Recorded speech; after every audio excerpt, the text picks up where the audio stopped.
Welcome to Channel 18 News. I'm Jim Rogers.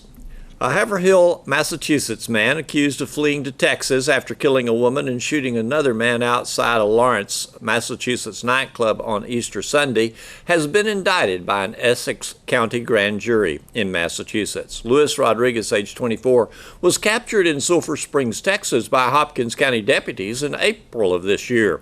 He was arrested just days after the 40-year-old woman was killed outside a nightclub in Haverhill, Lawrence, Massachusetts area. Rodriguez is accused of shooting the woman and her 25-year-old companion after an incident in the nightclub that night. Rodriguez was returned to Massachusetts for his initial arraignment in Lawrence District Court. Rodriguez has been indicted on charges of murder, assault and battery with a dangerous weapon, armed assault to murder, and illegal possession of a firearm. His victim, a 40-year-old woman, is the mother of 4 children. Police said initially they were looking for the ex-boyfriend of the woman in connection to her murder. 9 shots were fired outside the nightclub, and each victim was hit multiple times, according to police. Special Crimes Unit working with Child Protective Services arrested Dana Gandy Hainsworth, age 26, of Mount Vernon at the CPS office in Sulphur Springs Thursday afternoon. Gandy Hainsworth was arrested for child endangerment, a state jail felony. Child Protective Services opened an investigation in June of this year, testing Gandy Hainsworth, her husband, the father of the child, and the 4-year-old child. The 4-year-old child tested positive for methamphetamine. Both Gandy Hainsworth, the biological mother, and the biological father tested positive for a variety of controlled substances, including methamphetamine. The investigation continues, according to the Special Crimes Unit. Gandy Hainsworth is in Hopkins County Jail being held on a $25,000 bond. Her husband is in a drug rehab program at this time and, according to Special Crimes Unit sources, will be arrested as soon as he is released. The 4-year-old child has been placed with relatives. BAD stands for Brothers Against Drugs. It's an organization of laymen of Morning Chapel Missionary Baptist Church of Sulphur Springs. They're waging a war against drugs in our community. It began in 1998 with a vision by a former pastor and carried on today by the deacons, laymen, and pastor of the church. And you're invited to their public event this weekend in Pacific Park. And here is Corey Spagner. Good morning. Good morning. Thank you for being with us. Please tell us what the event is that your group is planning. Well, the event is a event sponsored by Brothers Against Drugs. Brothers Against Drugs was started in 1998 by the active president at the time, Brother Mark Wayne Johnson.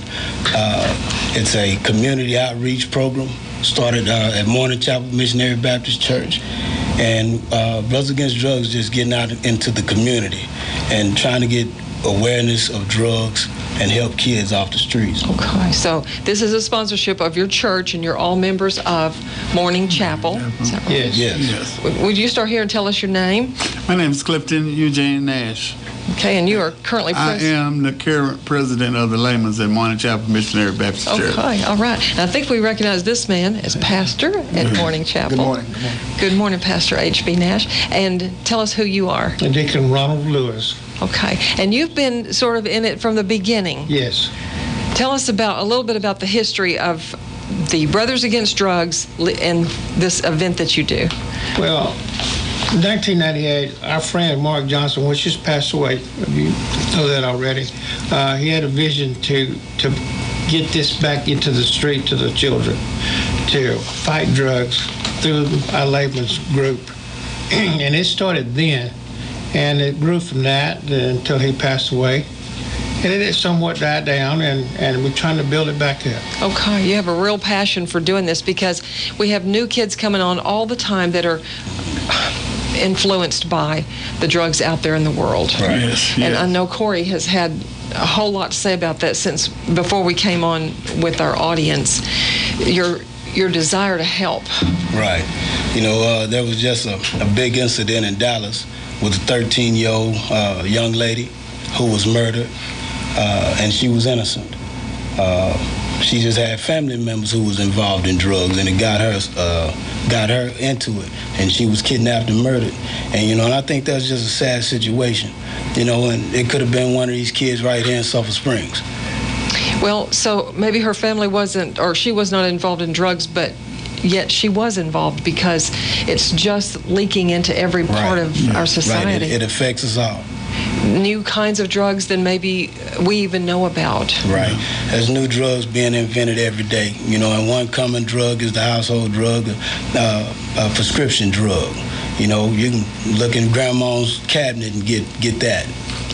From aspirin to hydrocodone. So it's getting pretty bad. Yeah.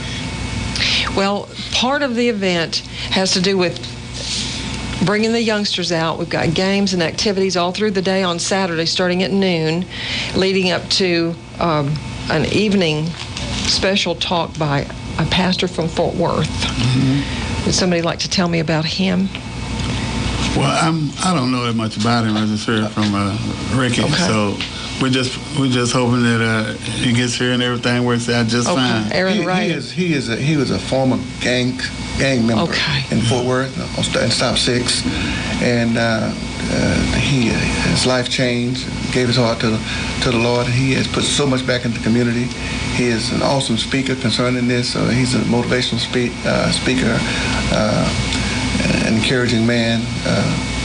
Morals and spirituality, so we're looking forward to him being here. He will be a great asset to this on Saturday. Mm-hmm. Those are the events in Pacific Park. You say domino tournament? Yes, we'll have cards, dominoes, basketball tournament, water balloon, dodgeball. We'll have water slides, the whole nine. Just bring the family out, come out and enjoy. This is an opportunity to get involved in your community. Right. So come out and have some fun. And then on Sunday, this is the older part of the event. You kind of paired them together. There's one thing about Saturday, that the basketball tournament is key towards the young adult men and women. Okay. Yes. Okay, so it's not all just for the kids. Okay. Mm-hmm. Praise in the Park is music and worship. Yes, it is. Yes. Tell us about that, Ronald. In the past, we have different ones, even soloists, groups of churches come out and sing and praise. And then we usually have a speaker that motivates the crowd to worship and praise the Lord. And on this particular Sunday, Pastor Kyle Ray from Journey Baptist Church would be the speaker for the evening. So Journey Baptist Church is here in town. Yes, it is. So Morning Chapel and Journey Baptist kind of bonding together. Yes, they for are. This event. Working as a unit. Okay, yes. Good. I know you need other people to help you. You need more forces to help, not only to put on this event each year and to add back in something that's gone missing in the last few years, the youth summer work program. Right. We used to fund at least 30 to 40 kids for 2 weeks in the summer. And we pay them. And it's a great experience for them. They get out and learn how to work hard. We get out and mow yards. We help elderly people paint houses. And it's just a great way to get involved in the community and just help people out who are less fortunate. And it's a good way to learn some structure, a little bit more structure about how to work with others and accomplish. The kids were supervised well, and they would get out every day for the 2-week period, picking up trash and disposing it in the right place and the right dump. City provided dumpsters for them to put the trash in, and it was a good program. We even went out and mowed city cemeteries, so we done a lot of work. Well, they've got a lot of energy that they want to expend. Also, they were mentored by businesses. The children was able to go to a job site such as yours and be with them for a period of time during the day and see how they conducted themselves on the jobs and what they did on an everyday basis. That's excellent, too. So we need to bring back the summer work program because you have lost the funding for that. Right. And so there's opportunity. If someone out there is listening, a business or an individual or an organization, money and physical help are needed. If anyone's looking to help, we'll be gladly appreciative. Okay. If you can reach out to Pastor Nash. He'll take your phone call. We just need some help. Okay.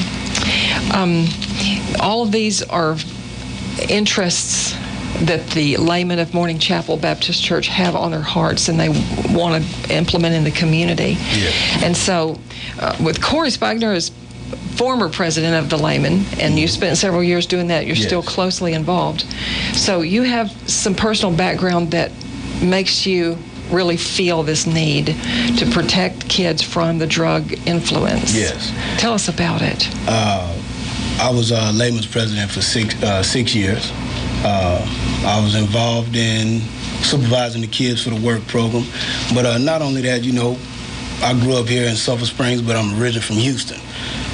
So I've seen some things that wasn't too good, wasn't too kind. So in my neighborhood in Houston, right across the street, there was some apartments who, when you drove through, people flagging you down and knocking on your window trying to sell you a bag of marijuana or crack cocaine, So, as a little child, 5, 6 years old, actually seeing that, it does something to you, so. You were sort of telling us the progression of how drugs have come into small communities like ours and how they have changed. Right. I remember one thing when I was young.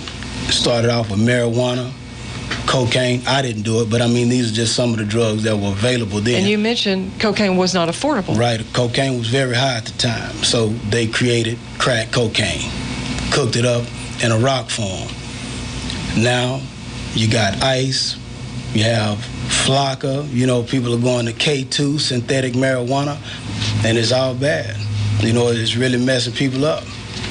Tell us about that one you mentioned, many may not have heard of, this flocka. Well, there's a new drug called flocka, and I think all drugs are bad, but this is one that is really high on the radar. It's basically when you see someone on it, it's like they being possessed by the devil. So it's not a good thing. And we are praying that don't hit Sulphur Springs no time soon. But we do have drugs in our town that we want to give our kids education and fortification against. Yes. This is a very good program. Everyone's invited to come and take part in it and learn a little bit more about the efforts that your group is doing. The event's on Saturday, and I know Corey is one that we can contact for information about the games, the championships, and the tournaments. Yes.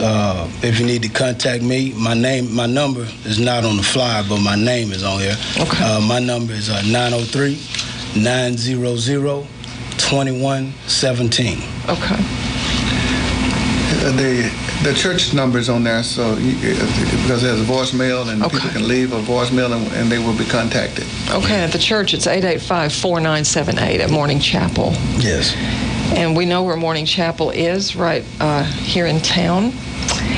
Tell me your address. It's 208 Fuller. Okay, 208 Fuller Street. Now, Pacific Park is where this event is going to take place. Yes. Saturday starting at noon, and then Sunday evening. Yes. And we're very close on time. I wish we had lots longer to talk about this, but come and be part of it. Let Morning Chapel and Journey Baptist Church meet the leaders in those churches. Yes. Come out, community, come out. We need your support. The entire community of Hopkins County. It's time for Hopkins County to pull together and be on one accord. No matter the race, size, shape, or whatever, it's time for us to get on one page. Okay. Our city government is also involved in this. Our police will be out in will be friendly with the community and so forth, because we promote governmental relationships, citizen and governmental relationships at that event. And so. And I know we're running short of time, and I wish Kyle was here because he's been joining with us on our Saturday meetings, and his most, for his passion for this as well to join in with us. I wish he was here to even speak to you on your radio station this morning. Thank you for having us. Okay, and Kyle Ray's Thank you so pastor of much. Journey Baptist Church. He is. Thank you to all you laymen of Morning Chapel and Pastor for being with us this morning to tell us about the event and what you're trying to do in your group called Brothers Against Drugs, or BAD. Okay. And we hope you have many more years of pulling together and you get that summer work program back in shape. Thank you. Okay, thank you too. Thank you so much. In fact, we end up with just a few more seconds, and so let me just give you the rundown of the event. Pacific Park is the Praise in Pacific Park on Sunday. In fact, both Saturday and Sunday events, a Christian fellowship coordinated by Morning Chapel Missionary Baptist Church and added in there by the efforts with Journey Baptist Church. So the domino tournament, card games, bounce houses, water slide, kickball, water balloons, and other fun physical activity and food, hamburgers and hot dogs, chips and cold drinks. And then on Saturday evening, the motivational speaker, Aaron Ray of Fort Worth, hear his story and his efforts to, well, bond with other churches such as ours here in Sulphur Springs. We're a lot smaller than Fort Worth, but his experiences can help us. And then on Sunday, between 7 and 9 p.m., the evening of community praise and worship. It's called Praise in Pacific Park. It's the 20th annual, and that's where you'll meet Pastor Kyle Ray of Journey Baptist Church. And we hope to see you there and take advantage of that. A blessing is in store for your several blessings. Here's Don Julian with sports. Phase 1 for the EDGE conditioning program for high school athletes and the EDGE for middle school students ended with a session Thursday morning. Phase 2 of the EDGE for high school athletes will resume Monday, July 24th, after a 2-week break. Wildcats football coach and athletic director Greg Owens talked with me and with Sulphur Springs News-Telegram sports editor Don Wallace after Thursday morning session. We begin by me asking Coach Owens what he told the high school athletes as he dismissed them Thursday morning. It's just been a good 4 weeks, just encourage them because of the length we have in the summer. We're only allowed 6 weeks really with them as coaches to do the conditioning stuff. So we've decided we went 4 weeks, take 2 weeks off, then come back 2 more before we start back up. So just encourage them to continue to work. We'll have our weight room open 9 to noon, Tuesdays and Thursdays for the next 2 weeks, and then we'll still be around, and we'll still open it up for them too to come and lift. So we've just encouraged them, the shape, the conditioning, all the stuff that they've done thus far. Don't let that go away just because you want to be lazy right now. Continue to work and understand. We're a little over a month away here, and we're fixing to crank it up. The indoor facility will also be open at some time. Yeah, not for punt, pass, and kick, but I mean, yeah, they can come in and do that and come in and get some conditioning or whatever. It's just not going to be a playtime, and we're not going to let people just drop their kids off up here and we babysit them. Yeah. So it'll be for athletes, and it'll be for those that want to lift weights and get in shape. So how do they look after some of them after 4 weeks? Some of them haven't been quite that long. Yeah, I mean they're good. I mean the ones that are here and bought in, committed, they're getting in shape. It's just like every time. It's the ones what you put in is what you get out. And so that's kind of where we're at right now, and they're looking good, and there's a confidence about them right now, especially the older guys, and some of the young ones are still trying to figure this out, and some of them hadn't been worked this hard before. They've gotten some of these incoming sophomores, freshmen, that they've not been worked at the level that they've been worked at. We threw them in there with the older guys, and that's just a little bit different intensity group and expectation group, and so they're figuring that out. Some of them have hung in there, and some of them didn't come back. So, we'll see who shows up on the 14th. Pretty good numbers for a holiday week. Oh, yeah.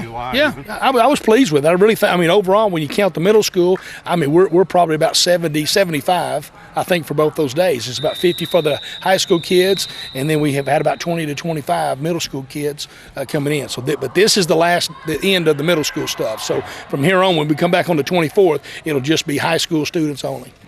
How do you think the middle school kids looked overall? Good. They're figuring it out. It's just new stuff is all we do in the middle school, the basics. We squat, we bench, teach them some clean stuff, start going. They don't have the time that we have, so now we have another hour here with them. We're teaching them some different things and showing them some stuff. The big thing for me is to teach them technique, work ethic, and then give them some things to take home with them. Like today, we finished with some walking lunges. Hey, they can be doing this. Just give them ideas. Go to your driveway. You can do this every day, and it can strengthen leg strength.